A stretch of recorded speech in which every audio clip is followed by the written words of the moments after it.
और ये रही सालू। सालू को छोड़ के हम लोग जा रहे हैं और फिर हम लोग आएंगे। रोगी नहीं ना? नहीं। कैसी बहन है बताओ, ये देखो। Hello bye.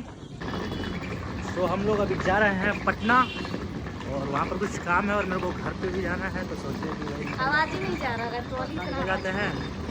तो अभी हम लोग जा रहे हैं ट्रेन पकड़ने के लिए और आज आप लोग को हम लोग शेयर करेंगे कि बनारस से पटना का सफ़र हम लोग का कैसा रहा। आप लोग हमारे ब्लॉग में बने रहिए।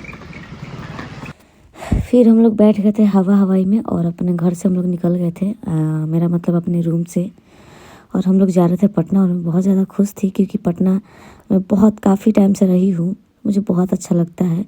और अभी हम लोग आ गए थे रास्ते में, यहाँ से हम लोग स्टेशन जाना था और मेरे हस्बैंड सामान उतारा था, मैं बैठी हुई थी रानी की तरह।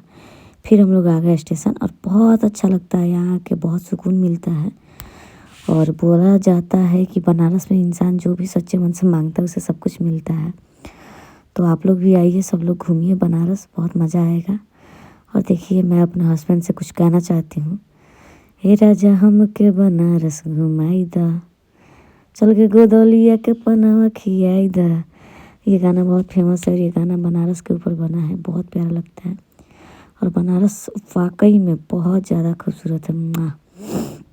और मैं बहुत ज़्यादा खुश होती हूँ यहाँ पे आके, और सबसे ज़्यादा खुश होती हूँ मैं पटना जाके, क्योंकि पटना में काफ़ी टाइम से रही हूँ, बहुत ज़्यादा खुश हूँ। और बनारस से पटना का सफ़र बहुत ही आसान रहता है।